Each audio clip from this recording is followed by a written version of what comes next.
I have two questions. Did you ever want to play for the Montreal Expos? You did. The last go around when I was 38, we negotiated, but they were looking for youth.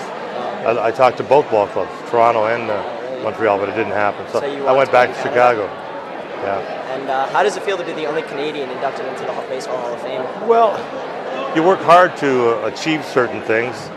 You know, who knows? Larry Walker in a few years might join me. Ethnic backgrounds were part of what Chatham was all about. From Jewish to Dutch to Japanese to black to Polish. I mean, it was a melting pot. When you think about the melting pot, it helps you culturally. Because when I left at 18, after I signed a professional contract, I had to survive basically in another culture. I went to play ball in the United States. Men of color weren't allowed to eat in the same restaurants. I got a very small bonus to sign, $6,000.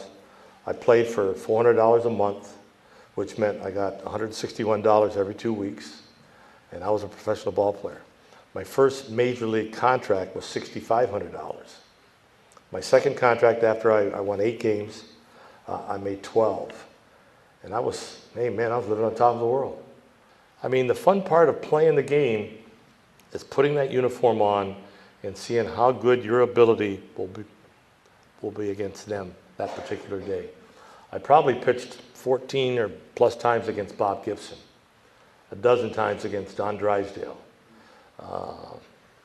probably the same thing against Jim Palmer, pitched 11 years against Hank Aaron, 8 years against Willie Mays, 6 years against Clemente, 4 or 5 years against Al Kaline. I was very fortunate enough to play on some good ball clubs. Not great, good ball clubs. We didn't win any championships, no World Series. I played with the Cubs for 10 years.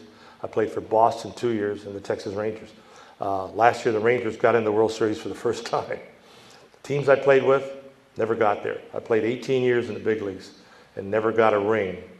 You know, I didn't get everybody out. That's the good thing. You have to learn to pitch under pressure too, and you have to learn to lose. You got to be short-memoried. I lost 226 games in the big leagues. Probably half of them my fault. Made a bad pitch, or many bad pitches.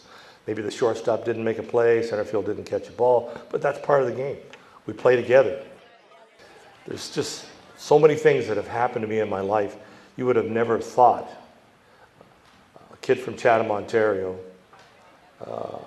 22,000 people would be able to achieve certain things, but it takes hard work.